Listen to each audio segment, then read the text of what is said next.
Is China militarizing space on the pretext of civilian programs? The NASA chief is claiming so. He has warned of China bolstering its space capabilities, going on to caution that Washington must remain vigilant. NASA Administrator Bill Nelson has told U.S. lawmakers on Capitol Hill, and I'm quoting, "We believe that a lot of China's so-called civilian space program is a military program. And I think, in effect, we are in a race."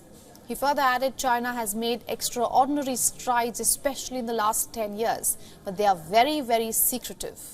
Nelson's comments came as he testified before the House Appropriations Committee on NASA's budget for 2025. Face to form.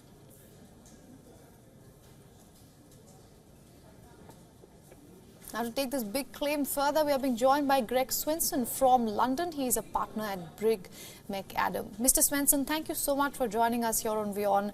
What do you make of this claim that China is militarizing space on the pretext of civilian programs? Yeah, I think Bill Nelson has a really good point that he made. And, they're going to dress it up as civilian space exploration. But, first of all, you can't really trust anything that comes out of China and the CCP. So I think you have to look at it with a more critical lens.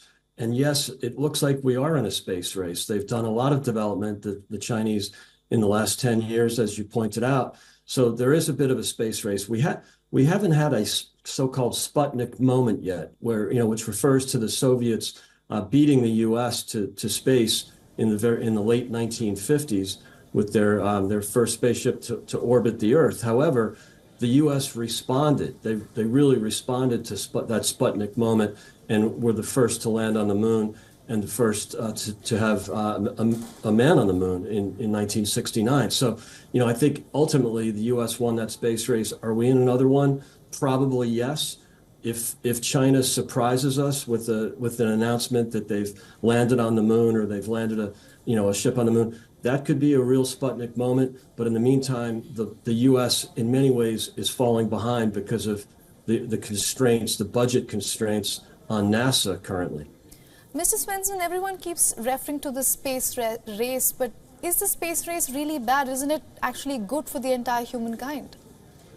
Well, it would be if it was done with good intentions, and if there was, and it should, and I would argue it should be. It should be a civilian and a race for humanity, not for military power.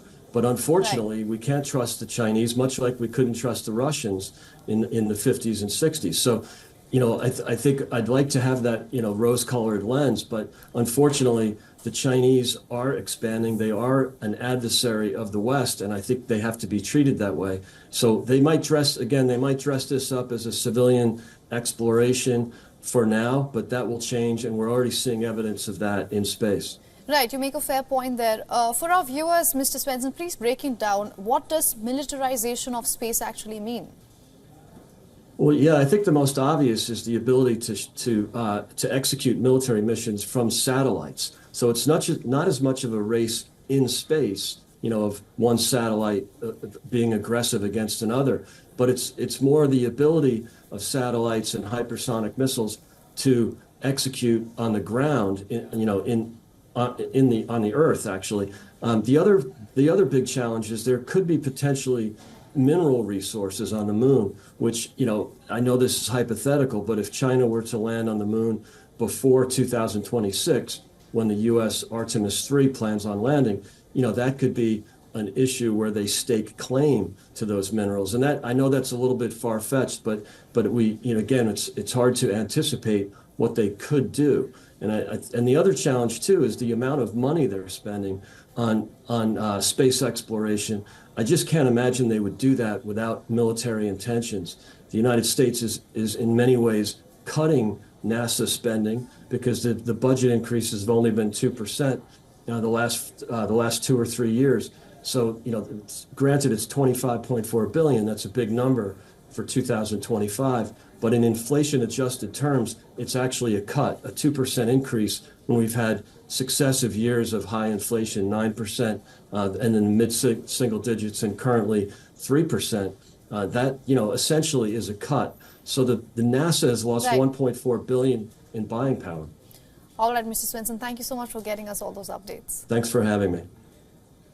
For all the latest news, download the WION app and subscribe to our YouTube channel.